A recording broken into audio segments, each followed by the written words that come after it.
Hi అండి, welcome to me ఇంటి వంట బై లక్ష్మి. మీ ఇంటి వంటలో ఈ రోజు బియ్యము పప్పు నానబెట్టాల్సిన పని లేకుండా, అలాగే గంటలు గంటలు ఎదురు చూడాల్సిన అవసరమే లేకుండా, పిండిని అసలు పులయబెట్టాల్సిన పనే లేకుండా కేవలం 10 నుంచి 15 నిమిషాల్లో చాలా మంచి కలర్ లో పల్చటి క్రిస్పీ దోశల్ని ఎలా ప్రిపేర్ చేసుకోవాలో చేసి చూపిస్తున్నాను.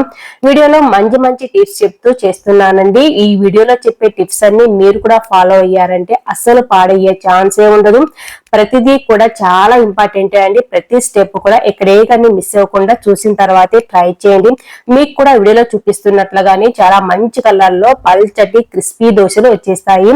చూస్తున్నారు కదా ఎంత మంచి కలర్ లో పల్చగా వచ్చేసాయో. అలాగే క్రిస్పీగా ఇవైతే చాలా టేస్టీ కూడా ఉంటాయండి. ఉట్టి దోశలు తిన్నా సరే చాలా టేస్టీగా ఉంటాయి. మామూలుగా చేసుకునే దోశల కంటే కూడా ఈ దోశలు చాలా టేస్టీగా ఉంటాయి. అలాగే ఈ దోశలకి కొబ్బరి చట్నీ ఎలా ప్రిపేర్ చేసుకోవాలో కూడా ఇదే వీడియోలో చూపించేస్తాను. ఇక మనం లేట్ చేయకుండా వీడియోకి వెళ్ళిపోదాము. ముందుగా ఒక మిక్సీ జార్ తీసుకుని అందులో 1 కప్పు సూజీ రవ్వ వేస్తున్నాను. దీనినే ఉప్మా రవ్వ, కొన్ని చోట్ల అయితే బొంబాయి రవ్వ కూడా అంటారు. ఇందులోనే 1/2 కప్పు శనగపిండి కూడా వేస్తున్నాను. రుచికి సరిపడా సాల్ట్ వేస్తున్నాను. సాల్ట్ అనేది ఇక్కడ నేను 1/2 టీ స్పూన్ వరకు వేస్తున్నాను. అలాగే 1/2 టీ స్పూన్ వరకు చక్కెర వేస్తున్నాను. ఈ చక్కెర వేసుకోవడం వల్ల దోశలు మంచి కలర్ లో వచ్చేస్తాయి. ఇప్పుడు మూత పెట్టేసుకొని మెత్తగా గ్రైండ్ చేసుకోవాలి. అన్ని ఒకేసారి వేసుకొని గ్రైండ్ చేసామంటే అన్ని బాగా కలుస్తాయి. అలాగే కూడా బాగా మెత్తగా గ్రైండ్ అవుతాయి కూడా. ఇలా గ్రైండ్ చేసుకున్న తర్వాత ఇందులో 1/2 కప్పు వరకు పెరుగు వేస్తున్నాను. ఇక్కడ పుల్లటి పెరుగైనా వేసుకోవచ్చు, లేకుంటే కమ్మటి పెరుగైనా వేసుకోవచ్చు. నేనైతే ఇక్కడ కమ్మటి పెరుగే వేస్తున్నాను. ఒక 1/2 కప్పు వరకు నీళ్లు కూడా వేసుకొని బాగా ఒకసారి కలిపేసుకోవాలి. అలాగే గ్రైండ్ చేసుకున్నామంటే పక్కకు పడే ఛాన్సెస్ ఉంటాయి కాబట్టి స్పూన్ సాయంతో ఒకసారి కలిపేసుకోవాలి. కలిపేసుకున్న తర్వాతనే మనము గ్రైండ్ చేసుకున్నామంటే పక్కకు పడిపోకుండా చాలా బాగా నీట్ గా గ్రైండ్ అయిపోతుంది. చూసారు కదా, ఇలా కలిపినప్పుడు మరీ గట్టిగా ఉంటే ఇంకొద్దిగా నీళ్ళు యాడ్ చేసుకొని ఒకసారి బాగా కలిపేసుకోవాలి. మనం గ్రైండ్ చేసేటప్పుడు మరీ గట్టిగా లేకుండా, అలానే మరీ పల్చగా ఉండకుండా, పల్చగా ఉండింది అనుకోండి బయటకు వచ్చేస్తుంది కదా. ఇలా వచ్చిన తర్వాత మూత పెట్టేసుకొని బాగా గ్రైండ్ చేసుకోవాలి. వీడియోలో చూపిస్తున్నట్లుగా మనకు ఈ కన్సిస్టెన్సీలో ఉంటే సరిపోతుందండి. మళ్ళీ మనము బౌల్లో వేసుకున్న తర్వాత కొద్దిగా నీళ్ళు యాడ్ చేసుకోవాలి. మనం గ్రైండ్ చేసేటప్పుడు ఇలా ఉంటే సరిపోతుంది. ఇప్పుడు ఒక మిక్సింగ్ బౌల్లోకి వేసిస్తున్నాను. 1/2 కప్పు నీళ్ళను మిక్సీ జార్లో వేసుకొని ఒకసారి బాగా కలిపేసుకొని ఈ పిండిలోనే కొద్దిగా వేసుకుంటూ కలుపుకోవాలి. నీళ్లు ఒకేసారి మాత్రం వేసుకోకూడదు. కొద్దిగా వేసుకుంటూ మనము దోశల బ్యాటర్ లాగా ప్రిపేర్ చేసుకోవాలి. మరి ఎక్కువ పల్చగా ఉండకూడదు, అలానే మరి చిక్కగా కూడా ఉండకూడదు. మనకు వీడియోలో చూపిస్తున్నట్లుగా ఈ కన్సిస్టెన్సీ ఉంటే సరిపోతుంది. అప్పుడే మనకు దోశలు చాలా బాగా వచ్చేస్తాయి. దీనిపైన మూత పెట్టేసి 10 నిమిషాలు నాననివ్వాలి. ఈ 10 నిమిషాల్లో మనము కొబ్బరి చట్నీ కూడా ప్రిపేర్ చేసుకుందాము. ఒక మిక్సీ జార్ లో 1 కప్పు పచ్చి కొబ్బరి వేసుకొని ఒక 5 నుంచి 6 పచ్చిమిరపకాయలు కూడా వేసుకున్నాను. ఈ మిరపకాయలు అనేటివి మీరు కారం తినేదాన్ని బట్టి వేసుకోవాలి. కొన్ని మిరపకాయలు బాగా కారంగా కూడా ఉంటాయి. 1/2 కప్పు పుట్నాల పప్పు, తినే శనగలు అంటారు కదా, అవి కూడా వేసుకున్నాను. అలాగే ఒక గుప్పెడు కొత్తిమీర కూడా బాగా కడిగేసి వేసుకున్నాను. 10 నుంచి 15 వరకు పుదీనా ఆకులు కూడా వేసుకోవాలి. పుదీనా ఆకులు మరి ఎక్కువ వేసుకోకూడదు, ఫ్లేవర్ అనేది ఎక్కువగా ఉంటుంది. ఇప్పుడు ఇందులోనే రుచికి సరిపడా సాల్ట్ కూడా వేస్తున్నాను. నేనైతే ఇక్కడ ఒక 1/2 టీ స్పూన్ వరకు సాల్ట్ వేసుకుని మూత పెట్టేసుకుని బాగా ముందుగా బరకగా గ్రైండ్ చేసుకోవాలి. ఇప్పుడే నీళ్లు వేయకూడదు. ఇలా బరకగా గ్రైండ్ చేసుకున్న తర్వాత ఒకసారి బాగా కలిపేసుకుని ఇందులో కొద్దిగా నీళ్లు యాడ్ చేసుకుంటూ మనము మెత్తగా గ్రైండ్ చేసుకోవాలి. ముందే నీళ్లు వేసుకున్నామంటే సరిగా గ్రైండ్ అవ్వకపోవచ్చు. కాబట్టి ఇలా బరకగా గ్రైండ్ చేసుకున్న తర్వాత కొద్దిగా నీళ్లు యాడ్ చేసుకుని స్పూన్ సాయంతో ఒకసారి బాగా కలిపేసుకుని మళ్ళీ గ్రైండ్ చేసుకున్నామంటే మనకు బాగా సాఫ్ట్ గా గ్రైండ్ అయిపోతుంది, చాలా తొందరగా కూడా. ఇప్పుడు నేనైతే మూత పెట్టేసుకుని గ్రైండ్ చేస్తున్నాను.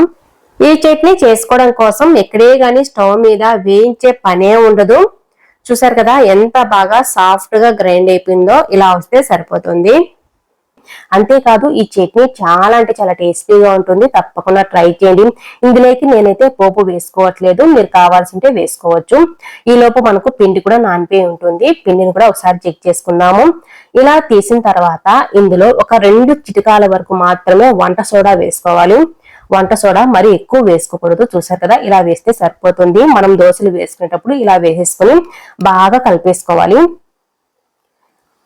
ఇలా బాగా కలిపేసుకున్నామంటే వంట సోడా అనేది బాగా పిండిలోకి కలిసిపోయి కరిగిపోతుంది. మనకు పిండి కూడా కన్సిస్టెన్సీ కరెక్ట్ గా ఉంది. ఒకవేళ మరి గట్టిగా ఉంటే కొద్దిగా నీళ్లు యాడ్ చేసుకోవచ్చు. చూసారు కదా, ఇలా ఉంటే సరిపోతుంది. ఇప్పుడు మనకు దోశ బ్యాటర్ అనేది రెడీ అయినట్లే. ఇప్పుడు స్టవ్ మీద ఒక దోశ పెనం పెట్టేసుకున్నాను. దోశ పెనం కూడా మరి ఎక్కువ వేడవకూడదు. ముందుగా అయితే ఆయిల్ వేసుకోకుండా ఇలా ఉల్లిపాయతో మొత్తం కూడా స్ప్రెడ్ చేసుకోవాలి. ఒకవేళ పెనం అనేది సరిగ్గా రాదు అని డౌట్ ఉన్నా సరే ఇలా ఉల్లిపాయలతో రుద్దేశామంటే మనకు బాగా పనిచేస్తుందండి. పెనం అనేది ఇక్కడే కానీ అంటుకోకుండా వచ్చేస్తుంది. ఈ పెనం కూడా మీడియం హీట్ లో ఉన్నప్పుడే దోశ వేసుకోవాలి. స్టవ్ ని లో ఫ్లేమ్ లో పెట్టేసుకొని దోశ అనేది వేసుకోవాలి. ఎక్కువ హీట్ అయిందనుకోండి మనకు దోశ అనేది పల్చగా స్ప్రెడ్ అవ్వదు, మధ్య మధ్యలో కట్ అవుతూ వస్తుంది. కాబట్టి స్టవ్ ని లో ఫ్లేమ్ లో పెట్టేసుకొని పెనం కూడా మీడియం హీట్ లో ఉన్నప్పుడే ఇలా దోశ వేసుకోవాలి. ఇలా ఎంత పల్చగా కావాల్సి ఉంటే అంత పల్చగా వేసుకోవచ్చు. మనం పల్చగా వేసే దాన్ని బట్టి మనకు క్రిస్పీగా వస్తుంది దోశ అనేది. ఇప్పుడు పైనుంచి ఆయిల్ వేసుకుంటున్నాను. ఆయిల్ అనేది మీ ఇష్టము, మీకు ఎలా కావాల్సి ఉంటే అలా వేసుకోవచ్చు. ఇప్పుడు స్టవ్ ని హై ఫ్లేమ్ లో పెట్టేసుకుని ఈ దోశ అనేది మంచి కలర్ లో వచ్చేంత వరకు ఇలాగే పెట్టేసుకోవాలి. మనం దోశ వేసేప్పుడు మాత్రం హై ఫ్లేమ్ పెట్టకూడదు. చూసారు కదా, మనకు దోశ పైన అక్కడక్కడ బ్రౌన్ కలర్ లో కనిపిస్తుంది కదా, ఇలా వచ్చినప్పుడు మరోవైపు తిప్పేసుకోవాలి ఈ దోశ అనేది. చూసారు కదా, అన్ని వైపులా కూడా చాలా నీట్ గా వచ్చేస్తుంది. వీడియోలో చెప్పే టిప్స్ అన్ని మీరు కూడా ఫాలో అయ్యారంటే అస్సలు పాడయ్యే ఛాన్సే ఉండదు. వీడియోను మాత్రం ఎక్కడ స్కిప్ చేయకుండా చూసిన తర్వాతే ట్రై చేయండి. చూసారు కదా, ఇలా మంచి కలర్ లో వచ్చేస్తుంది దోశ అనేది. ఇప్పుడు రెండు వైపులా తిప్పేసుకున్న తర్వాత దోశ అనేది పక్కకు తీసేసుకుంటే సరిపోతుంది. మిగతా అన్ని దోశలను కూడా ఇదే విధంగా ప్రిపేర్ చేసుకోవాలి. ప్రతి దోశ వేసుకునేటప్పుడు దోశ పెనం మీద కొద్దిగా నీళ్లు చల్లేసుకుని తుడిచేసుకుంటూ చేసుకోవాలి. ఎక్కువ హీట్ ఉంది అనుకోండి మనకు దోశ అనేది మంచి కలర్ లో రాదు, అలాగే స్ప్రెడ్ అవ్వదు కూడా ఈజీగా. చూసారు కదా ఎంత బాగా వచ్చేసాయో. అన్ని దోశలు కూడా ఇలాగే ప్రిపేర్ చేసుకున్నాను. ఈ దోశల్లోకి చట్నీ కూడా ప్రిపేర్ చేసుకున్నాం కదా, ఆ చట్నీ కూడా ఇందులోనే వేసుకుని తిన్నామంటే ఈ కాంబినేషన్ లో చాలా అంటే చాలా టేస్టీగా ఉంటుందండి. తప్పకుండా ట్రై చేయండి. చాలా తక్కువ టైంలో ఎప్పుడన్నా టిఫిన్ చేసుకోవడానికి టైం లేదు, ఇంకా మనం దోశకు వేసుకోలేదు అనుకున్నప్పుడు ఇలాంటివి చేసుకొని తిన్నామంటే చాలా అంటే చాలా టేస్టీగా ఉంటుంది. అలాగే క్రిస్పీగా ఉంటాయి. దోశ కూడా చాలా టేస్టీగా ఉంటుంది.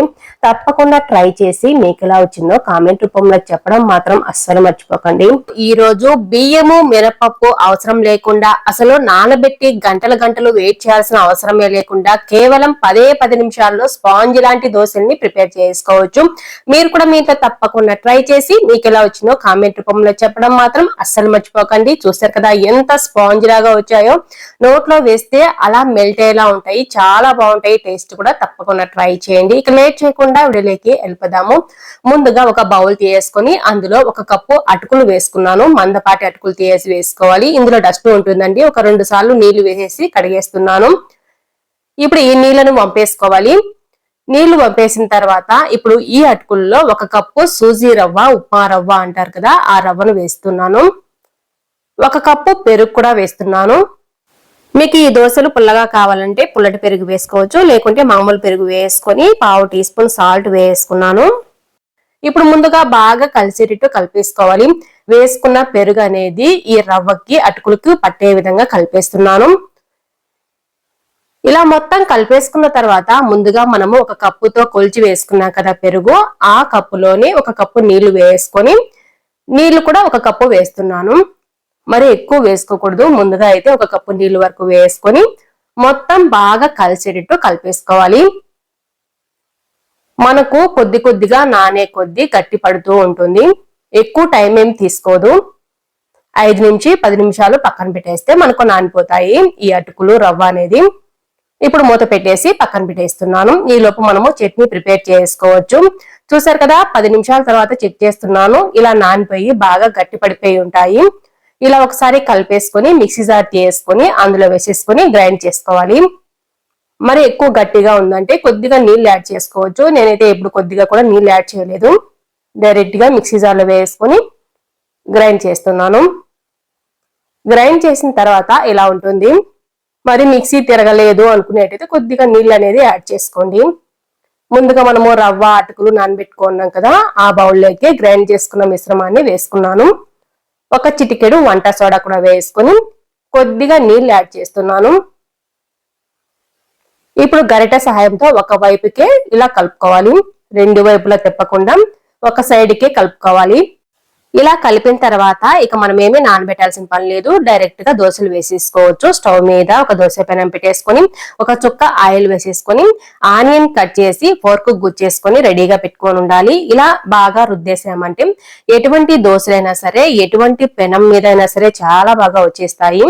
మనకు ఈ ఆనియన్ తో ఇలా రుద్దడం వల్ల పెనం అనేది బాగా నాన్ స్టిక్ లాగా అయిపోతుంది.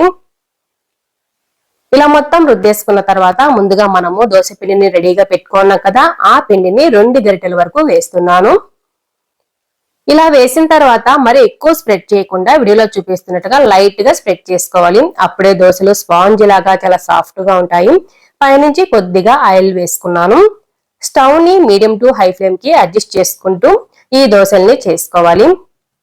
ఇలా చూసారు కదా, పైన రంధ్రాలు రంధ్రాలకు కనిపించి ఉడికినట్టు తెలుస్తుంది కదా ఒక సైడు. ఇప్పుడు మరోవైపు తిప్పేస్తున్నాను. ఇలా దోశల్ని 2 వైపులా కాల్చినప్పుడే చాలా టేస్టీగా అనిపిస్తాయి. మరోవైపు తిప్పేసుకొని ఇలా కాల్చేసుకున్న తర్వాత చూసారు కదా, 2 వైపులా మంచి కలర్ వచ్చేసింది కదా, చాలా బాగా ఉంటాయండి, చాలా టేస్టీగా అనిపిస్తాయి. స్పాంజ్ లాంటి దోశలండి ఇవి. అప్పటికప్పుడే మనము చాలా ఈజీగా ప్రిపేర్ చేసుకోవచ్చు. మిగతా అన్ని స్పాంజీ దోశల్ని ఇలాగే ప్రిపేర్ చేసుకున్నాను. ఈ దోశలకి పల్లీల చట్నీ కానీ, ఉల్లిపాయ కారం కానీ, టమాటా చట్నీ కూడా చాలా బాగుంటుంది. నేనైతే పల్లీల చట్నీతో సర్వ్ చేస్తున్నాను. చాలా టేస్టీగా ఉంటుంది, తప్పకుండా ట్రై చేయండి. మీకు ఈ వీడియో నచ్చినట్లయితే తప్పకుండా ఒక లైక్ కూడా చేయండి. అలాగే కొత్తగా చూస్తుంటే సబ్స్క్రైబ్ చేసుకోవడం మాత్రం అసలు మర్చిపోకండి. మీ ఫ్రెండ్స్ కి, రిలేటివ్స్ కూడా షేర్ చేయండి. Thanks for watching.